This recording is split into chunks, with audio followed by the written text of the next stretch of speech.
ワールドカップの舞台で、ある国のメディアが発した言葉が、静かに、しかし確実に世界中へと広がっていった。試合の結果でも、選手のプレーでもなかった。たった一言が、すべての空気を変えた。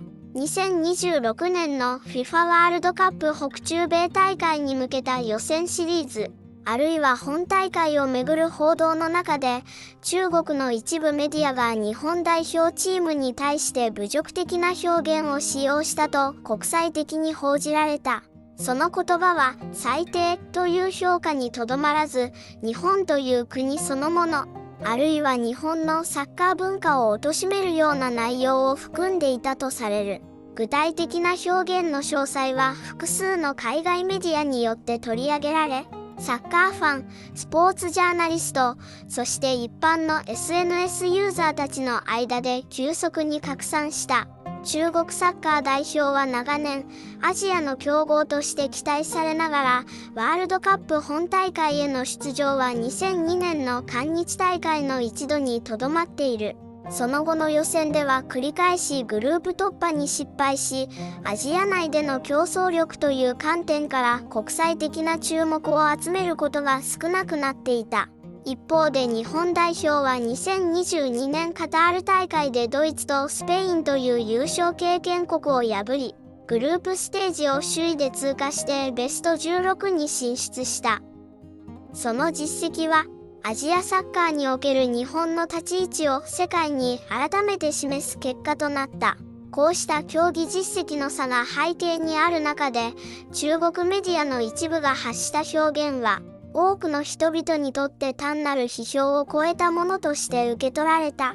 国際サッカー連盟、すなわち FIFA はスポーツにおけるリスペクトと公正さを基本原則として掲げており、選手や国を対象とした差別的または侮辱的な言動に対しては厳格な姿勢を示している。今回の発言をめぐって SNS 上では非難の声が相次ぎ、日本国内だけでなく韓国、欧州、南米など複数の地域のサッカーファンからも批判的なコメントが寄せられた。この出来事が示しているのは、スポーツという場がいかに政治的文化的な緊張と切り離せないかということでもある。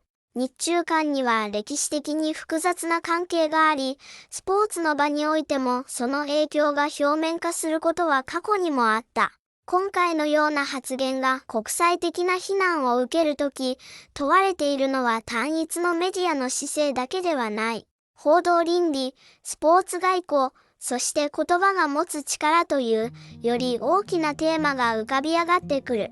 世界中から集まった非難の声は、そのまま現代のスポーツメディアに対する一つの問いとして残っている。競技の結果が出せないとき、言葉はどこへ向かうのか。そしてその言葉は誰の何を映し出しているのか。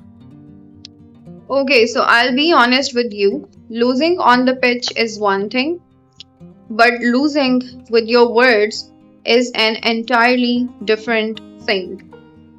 What I kept coming back to when I heard about this wasn't anger, actually. It was this a strange kind of secondhand embarrassment, like watching someone swing at a wall because they can't reach the door. The frustration is real. I get that, but the direction it went, that's what nobody can justify.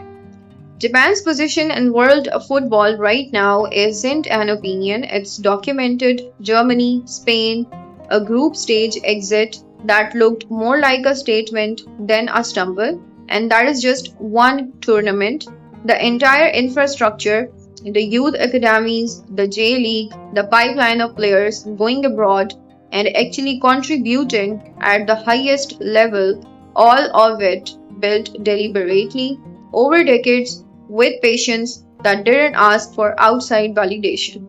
So when a media platform from a country still chasing its second ever World Cup appearance decides to direct that kind of language at Japan, I genuinely don't know what the calculation was supposed to be. Was it for the domestic audience? Was it frustration dressed up as analysis?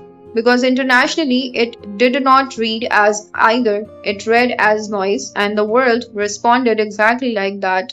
not with debate, with dismissal. What bothers me more than the insult itself is how quickly it reveals something underneath. There is a version of football rivalry that's healthy.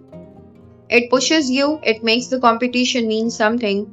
And then there is a version where you skip the rivalry and just throw words because the scoreboard doesn't say what you wanted. Those two things are not the same. And people around the world, fans who don't have any stake in either country, picked up on the difference immediately.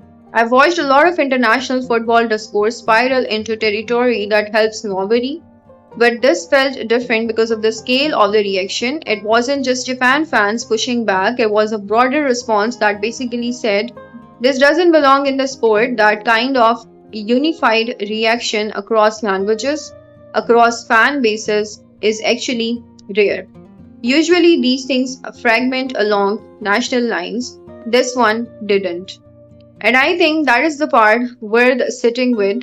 Not what was said, not even who actually said this thing, but which is the fact that I'm stating. The fact is that in 2026, with football more globally connected than it has ever been, a media outlet genuinely thought that kind of language would land without consequence. What does it mean that the assumption was wrong? What changed? And more honestly, is that change permanent? Or does it only hold when cameras are pointed? This is all what my perspective is. If you think something else about this, do share your perspective in the comment box. We would love to hear your thoughts. Thank you so much for watching my video. If you found this video interesting, kindly like it and subscribe our channel for latest news and updates. See you in the next video for more information. Kindly press the bell icon so can you have the latest information about the news.